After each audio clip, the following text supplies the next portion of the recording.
It's a Father's Day special episode.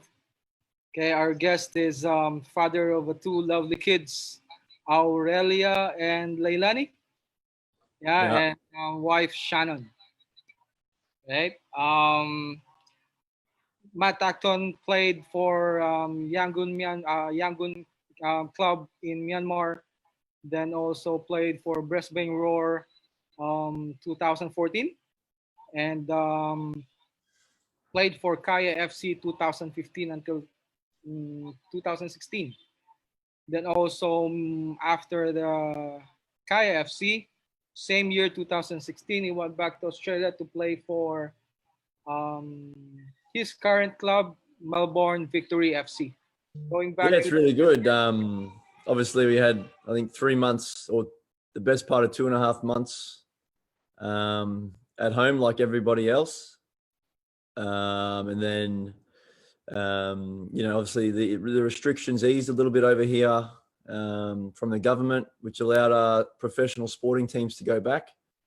So we went back last Monday, and it's been very enjoyable, obviously, to be around your teammates and things like that. With all the jokes and all that kind of thing and working hard together has been really fun. So we've got 3 more weeks until our first game. So lots of hard work to be done still. would 3 weeks enough for you guys to go back to your rhythm, play important games? Yeah, so we have five remaining league games and hopefully finals. So there's obviously, there's a lot of work to be done in the 3 weeks. It's obviously not a lot of time, but everyone's come back in good shape. We were given programs to do whilst we're in quarantine. So we were able to hit the ground running on our first day back. So we're in good shape. So we just need to make the most of the next 3 weeks. When I was 14, I went into a full-time academy, which was called the Queensland Academy of Sport. So I'd go to school in the morning, and then every day we would train in the afternoon with a game on the weekend. And I spent about 1.5 years in the academy. And then one of the goalkeepers at Brisbane Roar, he got injured, one of the youth goalkeepers. And so I was 15 at the time, and I went to training for the first time at a professional club. And then I got a real good opportunity to train with the first team almost every day as a 15-year-old. So at the time, they wanted the youth goalkeepers to train with the first team just to progress our development. So I would train with the first team in the morning, go to school, and then 2 afternoons I would go back and train with the youth team. But I'm not talking about just training with the goalkeepers. I was fortunate enough to train with the first team, so I was involved in the training sessions with the team as well. So it gave me a really good, I guess, first-hand experience at a really young age of what it takes to be a professional. I was fortunate enough to share the dressing room with these professionals at a young age. So I learned a lot. I learned how they conducted themselves. That it takes more than just being a good footballer to be a professional. It takes a lot of hard work off the field as well. So I was exposed, I guess, to the industry and to the profession at a really young age. And I think that's put me in good stead,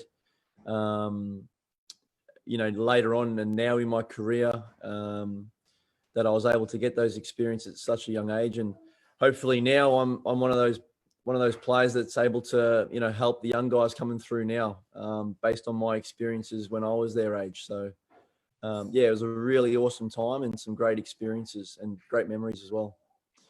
Obviously, it's one of the main requisites now to being a professional goalkeeper. Is, a lot of the coaches now, they obviously want you to play with your feet. I remember when I was young, people used to be amazed at how far the goalkeeper could kick the ball. If there's a goalkeeper that could kick the ball over halfway, then, he was a really good goalkeeper. Obviously now it's changed where, we're judged a lot on how good we are with our feet. And the only way you can get better at that is, I believe, if you play with the team at training. So you're involved in the possession drills and the passing drills and things like that.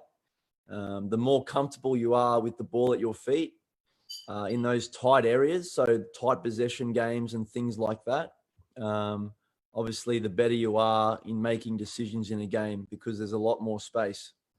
And it's probably only something that's come about the last sort of 7 odd years in goalkeeping where we're expected to be really good ball players.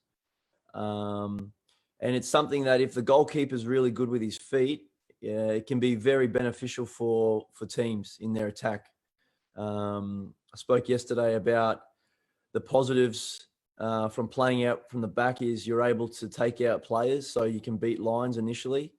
I said yesterday that if you're going to kick it long as a goalkeeper, the percentages of keeping the ball are lower as opposed to playing out with your defenders or your midfielders or your 6 or your 10.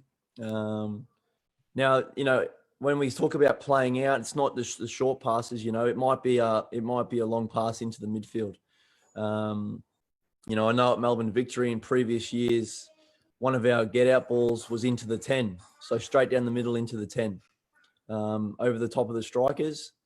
And a big thing, I think, that I guess for coaches, it's not an easy thing for a goalkeeper to just, you can't just say to him, "Oh, I want you to play out from the back," because when you get into the game, from a different viewpoint, the goalkeeper sees different pictures.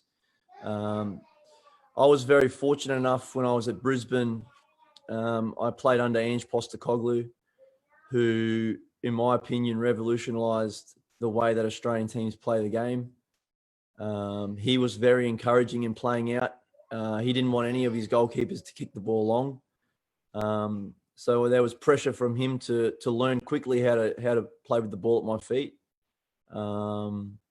But now you see a lot of the teams doing it. You see, teams all around the world playing, their goalkeepers are expected to, almost as importantly as making saves, they're expected to play with their feet. So it's just about being exposed to it more from a young age. I think if the young goalkeepers now can be encouraged from their coaches to play more with their feet and join into team training sessions, I think it's really beneficial. I mean, you'll be able to tell us this, but a lot of the goalkeeping sessions nowadays start with playing with your feet.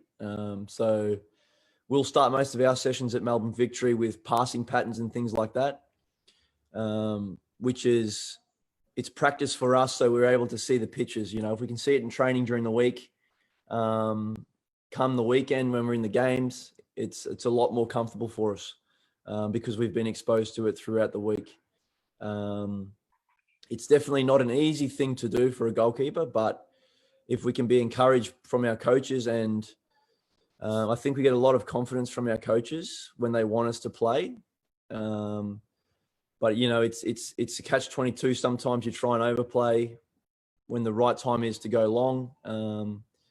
I think there's still got to be a balance where a goalkeeper is given the responsibility that, if he decides to have to go long, then, everyone backs him and that's the decision he's made. So, but when we speak about, the evolution of a goalkeeper, the biggest development has definitely been the feet. And I think that's for everyone to know and everyone to see. So, and I guess it makes you feel more part of a team as well, because you're always the outlet ball, really. You're always going to be a spare man. And I spoke yesterday about when you're playing now in different systems, a lot of teams around the world play with a back three with high wingers and wing backs. So when you talk about building up from the back, there's going to be times where you're going to need to be that extra man in the defense. So you're going to have to step into a line and be a ball player. So the more you can be comfortable in doing things like that and playing with your feet, it has a ripple effect throughout the team. They get confidence from their goalkeeper. They get confidence when you're in behind them talking and commanding your area, but they also get confidence in knowing that, if I get caught here, I can play it back to my goalkeeper. and he can be the outlet for us. So it's a huge part of goalkeeping now, definitely all around the world. Big thing. It's an important thing. It means that you're committed. Now, when you talk about loyalty, it doesn't mean that you've got to stay at the same football club for your whole career. I think it's one of those ones where you have to be loyal to your teammates. You have to have the trust from your teammates, and you have to be able to trust your teammates. You have to be committed to, I guess, every single training session and every single game. And yeah, I guess you can use the word loyal, you can use the word committed. But when we talk about loyalty, it doesn't mean staying loyal, or doesn't mean you have to stay at the same football club, for your whole career. But it means when you are at a football club, you give it everything you've got. You're fully committed. You're loyal to your teammates because you have to have their back. They have to have your back in everything you do. There has to be a level of trust in everything that we do, because you need to trust the guy beside you in a game. So when I think about loyalty in football, I think about more so the trust with your teammates, and your coaches, obviously. You need backing from your coaches. You need trust from your coaches. So, a lot of people will say there's no loyalty in football, in the modern day football, because, there's so many chopping and changing of clubs. But I think a thing that a lot of people forget when they talk about athletes is, if a player leaves a club, straight away the fans say he's not loyal. He's not loyal. Why did he leave? But I think a lot of the times, people and public and fans, they don't realize, or they don't remember that it's only a very short career we have. So it's one thing to stay loyal to a football club for your whole career. It's another thing that, if opportunities present themselves that you believe is best for you and best for your career and your family, then I don't think anyone has the right or the I guess opportunity to have a go at you for not being loyal, because obviously you want to do the best you can for your football club. That goes without saying. But you also have to have a loyalty to your family. And if an opportunity comes around that is a better opportunity, then I think anyone would definitely consider the better opportunity. But I mean, in terms of loyalty, you definitely have to be committed, because if you're not committed, then you shouldn't be there. You have to be definitely loyal to your teammates, because at the end of the day, without your teammates, you're going to be no good. You're only as good as your teammates. So you have to have that trust. You have to be committed to your teammates and to your coaches. And you have to play for your club 100%. You have to play for the badge on the front of the shirt, not the name on the back. So, yeah, it's a very good question. And like a lot of players will go their whole career with just playing for the one club. It's rare these days, but there are players that do that. And fair play to them. But I think we need to remember that footballers and athletes, professional athletes, only have a very short career. So it's about taking the right opportunities for you and your family at the right time. But definitely giving 100% to every organization that you're a part of, because they've made a commitment in you. So you need to repay that commitment to them. In 2014, I left Brisbane Roar. We had just won, I think, our third championship. And I was without a club. And I got a phone call to go and trial in Myanmar for Yangon United. At the time, it was just me and my wife. I didn't have a club, so I decided to go over there, pay my own way, and go for a week trial. After the week, they wanted to sign me. So I flew home, made a decision that my wife would stay back in Brisbane and I would go over there because at the time in 2014 there was a lot of instability in the country of Myanmar. So I felt like the best thing for me to do was go over there by myself, which was a challenge in itself. It was the first time that I've had to live away from home, because prior to that I was with mum and dad for my whole life. I was only, I think, 20 at the time. They don't speak much English at all in Myanmar. So I had to learn a little bit of the language. There's pressure from the club every single day to perform because you're a foreigner.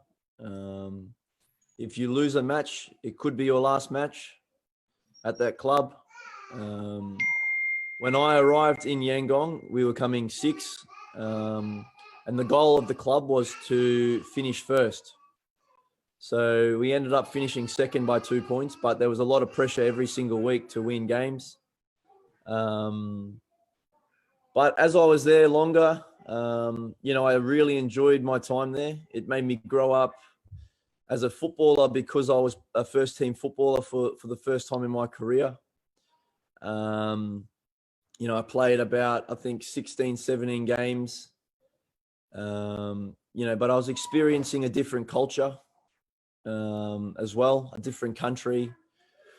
I met some really good people over there, Burmese people as well as other foreigners. But the biggest takeaway from going to Myanmar was that I had to grow up as a man. I had to cook for myself, clean for myself, look after myself, all in a country where, I remember I used to have to go to a hotel 30 minutes away to speak to my wife to get some internet. Every day I would do the same trip in the taxi to go to the hotel to ring my wife. So just little things like that. I think it helps me now because I then left Myanmar, left Yangon at the end of the season. I went back to Australia and everything was so much easier for me. I had the confidence because I'd just come from playing 17 games in a foreign country. I was confident in myself because I developed as a person. And I just grew up overall. And then obviously the opportunity to go back overseas to the Philippines came about. And I think it was a really smooth transition for me because, almost everyone speaks English. My wife came with me this time.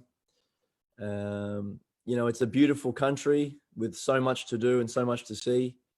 And my teammates were fantastic again. So, I really didn't struggle at all with the transition to the Philippines because I'd gone through so much in Myanmar. And then obviously I had the season with Kaya, and then at the end of the season, I think the foreign rule changed and they restricted the number of foreigners the following year, which meant I had to leave. But that produced an opportunity to come back to Australia. And, I started a family after I left Kaya and I joined Melbourne Victory. And again, the transition was easy. I just played about, I think, close to 40 odd games that year with Kaya. And I went home to Brisbane for about 3 weeks and got a phone call from the Victory asking if I was fit. I wasn't fit, but I told them I was. And then 3 days later, I signed and played my first game for the club. And that was just based on the confidence that I had from my experiences in Myanmar and the Philippines. So, you spoke before about taking risks in your career because you don't know when the opportunities will come. And if I didn't take the risk and take the opportunity that Myanmar and the Philippines presented, I wouldn't be at the biggest club in Australia now, I don't think. It's a good question. Mentally, the club I faced the biggest challenge at would have been definitely Yangon United. like I said before, it was a foreign country, first time away from home, first time out of, not out of Australia, but living away from Australia, where I was very comfortable. I guess comfort's a good word because it forced me to get out of my comfort zone. Almost instantly, the moment I arrived at the airport, I knew I was uncomfortable because, it's a different place. So definitely mentally would be Myanmar. The pressure was huge from the club.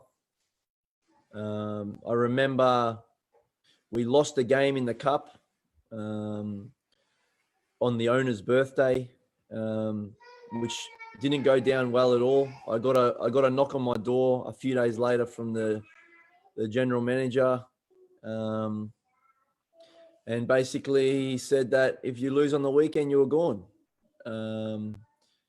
So there's pressure like that every single week in Myanmar. So mentally, that was the biggest challenge for me there.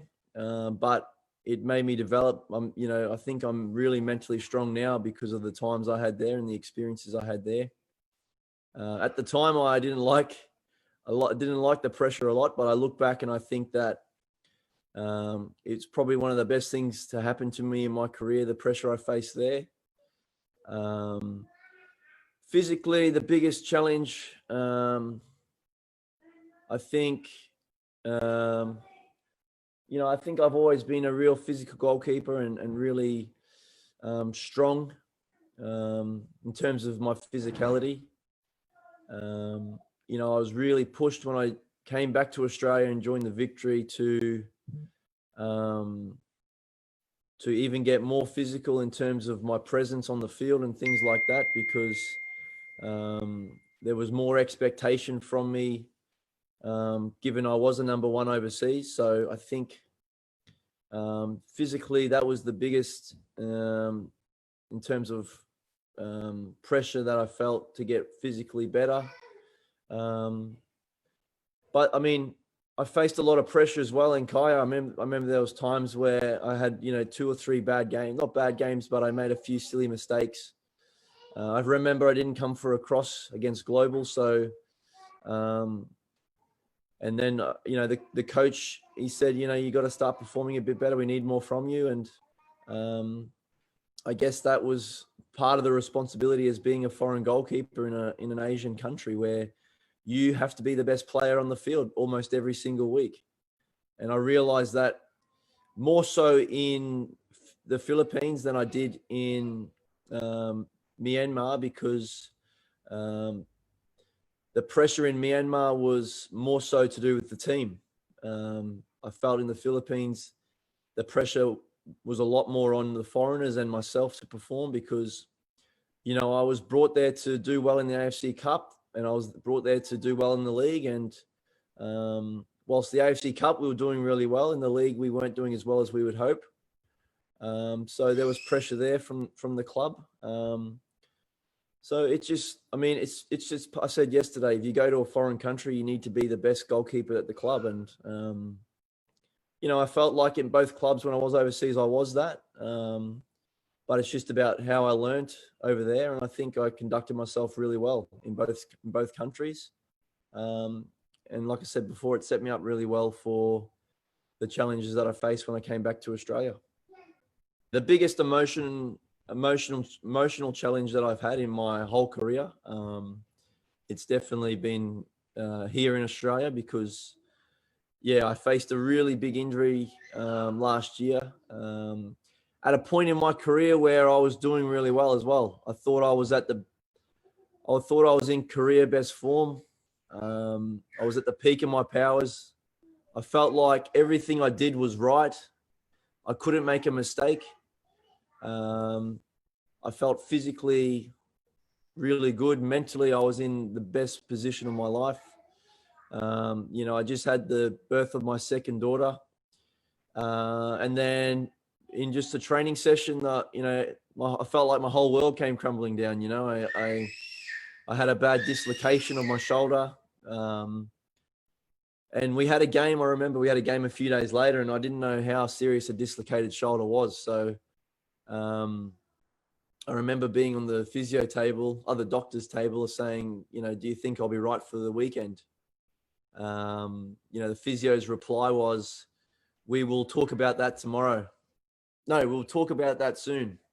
So when they say that, it's never a good sign. And then a few days later, I went for a scan, got a phone call from the doctor saying, you've torn a few ligaments in your shoulder. So you're obviously going to need surgery, and which requires about 8 months out or 8 months on the sidelines, which, was devastating, and I just remember thinking my whole career was over. I was coming out of contract, which is never a nice feeling as a footballer, coming out of contract, being injured. And yeah, it was just emotionally a massive roller coaster. I went from being on such a, like I said, the highest point in my career to the lowest in a matter of seconds. So, but you know what? I think the things I learned in Myanmar and the Philippines, in terms of dealing with things mentally, it really helped me. I was able to get back on the pitch in 6 months. So I took 2 months off my rehab, which was really good. We had no complications at all with the surgery. I had support from my family, my friends. My wife would every day get my ice ready for me and things like that. She would have to get me dressed, tie my shoelaces up and everything. I couldn't do anything for 8 weeks. The support I had from my club was fantastic. So definitely emotionally, that was the biggest roller coaster, and the lowest point in my career, and almost the lowest point in my life. For the first couple of months after my surgery, I remember thinking, I got home from hospital and I just thought to myself, there's no way I can ever come back from this. Just because at the time I couldn't even move my shoulder. But then as days and weeks went by, I started getting better and better, and the desire to get back there on the field was, was stronger than ever. So, yeah, I mean, the last 10 months have been really difficult, but I'm in a very good spot now, and looking to finish, like I said before, the season strong. Over these next couple of months, we've got a few more games left, and then we got another Champions League campaign as well, which I'm looking forward to.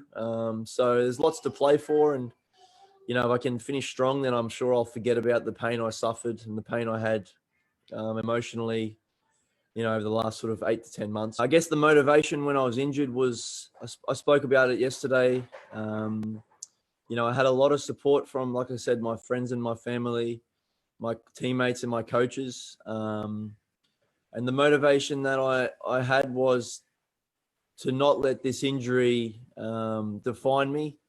I wanted to show to myself and to everyone that I could come back stronger and better than before I got injured. So I just really had, throughout the whole process, I guess, after surgery, I had a real tunnel vision mentally, that I wanted to get back better than I was before I got injured. Because like I said, I was at a point in my career where I thought I was at the peak of my powers. So that was a huge motivation. And, obviously having 2 kids, I wanted them to draw from me. And, I wanted to show them that, obviously in life, you're going to have challenges, but you're not defined by the challenges you have. You're defined by overcoming those challenges. And in normal circumstances where, we're generally given about 4 to 6 weeks off in between seasons. So generally the first 2.5 weeks, I'll do absolutely nothing. And that will just be sort of my time to rest the body and, not so much physically, but just rest mentally. It's a very draining profession where it takes a lot of your energy physically and emotionally. So I think just to have that 2.5 weeks of not thinking about football really helps me in terms of getting ready for the next season. It also gives me time to give myself 100% to my family, and things like that. We normally go away for about 2.5 to 3 weeks every off season overseas for a family holiday. That's just my thanks to the family for obviously the support they give me during the year. And then normally the last sort of 3 weeks of an off season, I'll start getting back into running again and goalkeeping work and gym sessions and things like that. And normally by that stage, you're sort of really hungry to get back into football again. So it wasn't easy.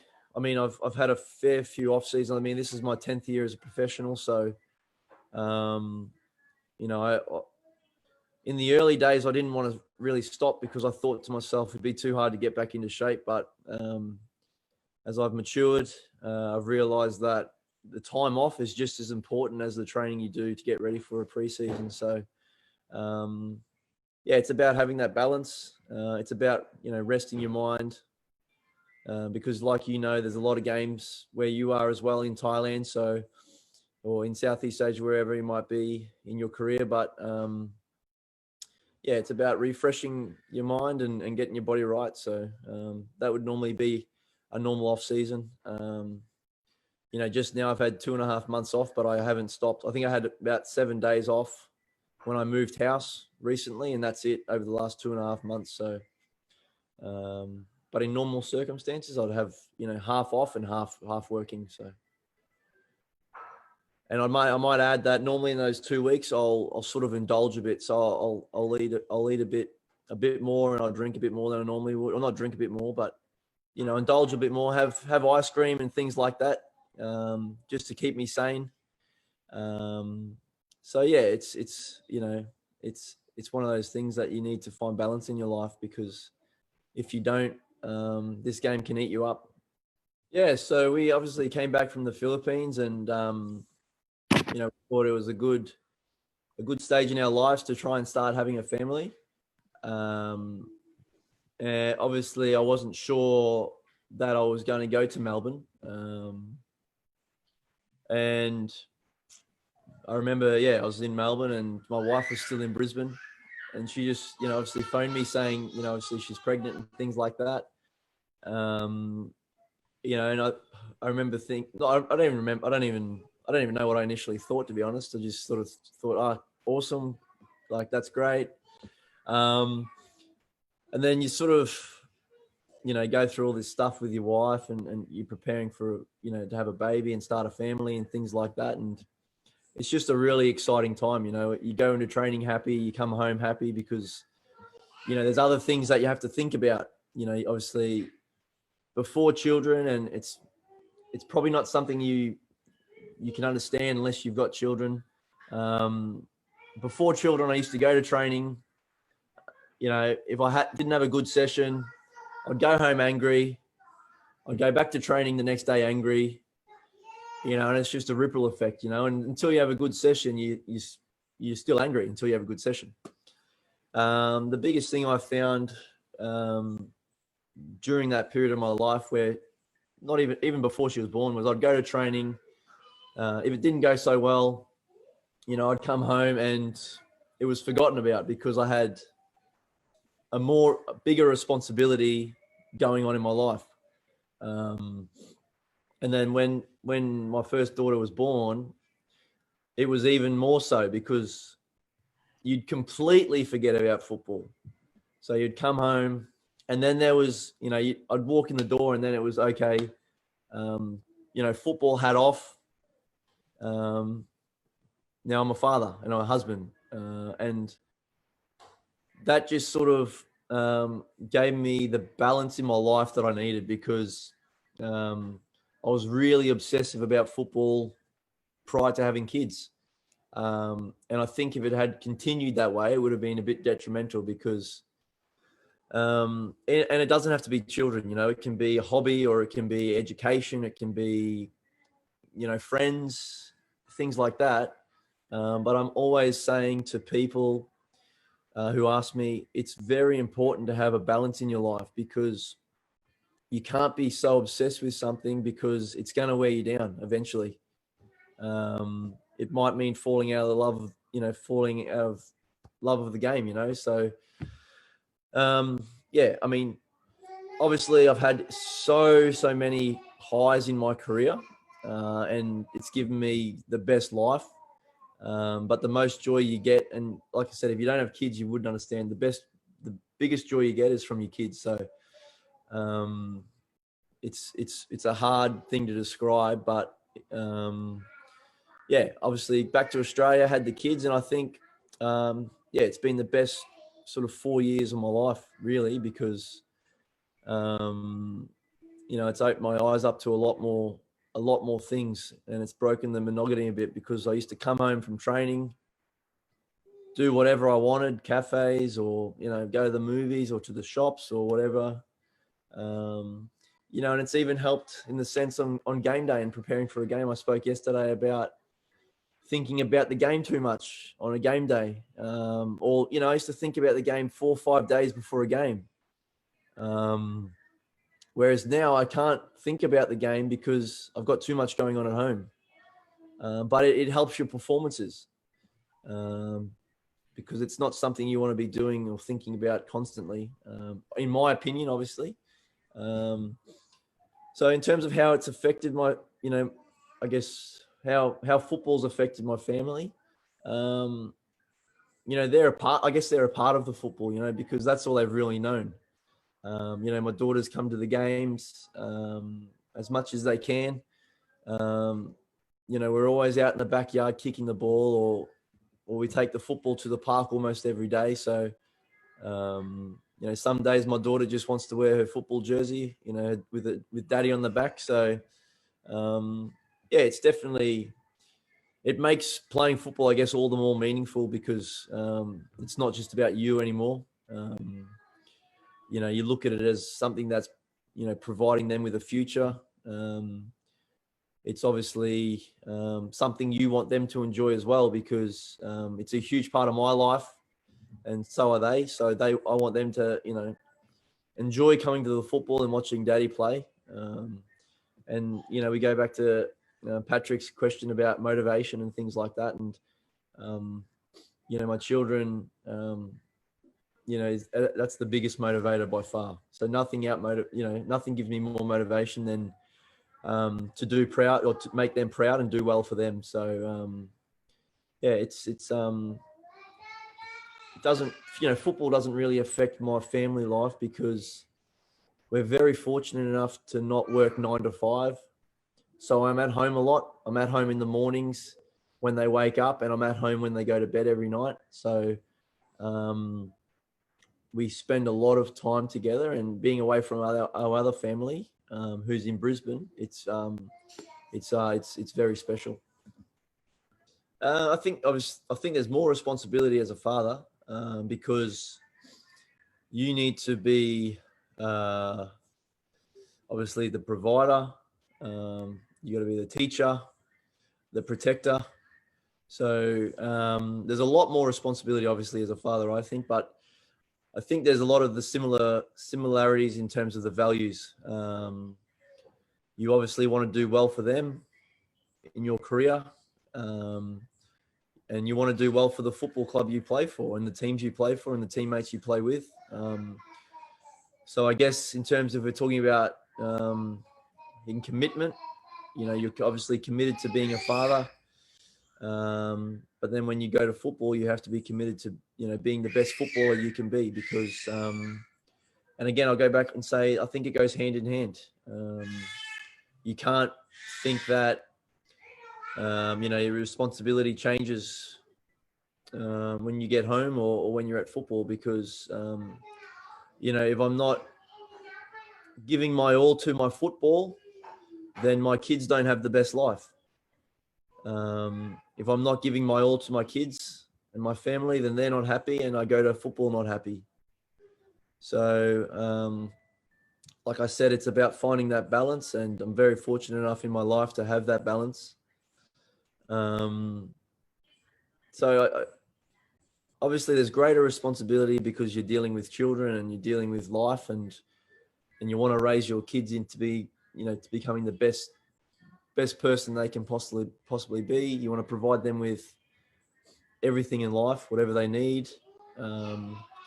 So in terms of that, there's obviously more responsibility as a father, but there's obviously a great responsibility as a footballer as well, because you're in the public eye. Fans pay their hard-earned money to come and watch you play every week.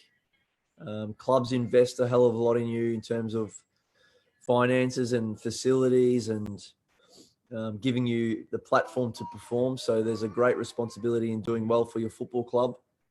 But to answer your question, there's obviously, and again, people without kids might be saying, oh, well, the responsibility's got to be, more with a football club. But, in my opinion, the responsibility's a lot higher with, being a father, and the real desire to give them the best life, possible. So, but like I said, I think it goes hand in hand. Different responsibilities, but I think the responsibilities as a father outweigh the responsibilities as a footballer. If you talk about, I guess, leadership, I guess especially as a goalkeeper, you need to be a leader. You need to be a natural leader. You need to have a presence. You need to know what direction you're going in, and it goes with your family. You need to. I guess when I think about being a leader of a family, it's obviously being a provider, a protector, a motivator, and things like that. So I think you can draw, again, similarities from football and family in terms of leadership. A big thing for me in terms of leadership is lead with your actions, not with your words. So I always try and set a good example around my kids in terms of how I conduct myself and, treat their mother and things like that, and my wife, and, what environment I create for them at home. And I try to do the same at football. I try and lead in terms of my actions, in terms of working hard. I want my kids to realize how hard I work, and I want my teammates to realize how hard I work. I'm probably not the most, I'm a very vocal person in terms of around the football club and things like that. And I think I need to be because of my position. At home, I lead more with my actions because, I'm always working hard and setting a good example around my kids and things like that. So I think you can be a good leader both at football and at home. But I think they're different leadership styles, because I guess as a footballer, you as a leader, you'd never ask a teammate to do something that you're not willing to do. As a father, it's the same thing, There's no way you'd ask your kids to do something that you're not willing to do yourself. So, again, they go hand in hand. You can tie both in with each other. You can tie football in with your family and vice versa. So, but yeah, obviously as a father and as a husband, you want to be a leader at home and set a good example, and again, give your family the best life and lead from the front, So I guess, yeah, it's you can definitely be a leader in both scenarios, but I think in different ways.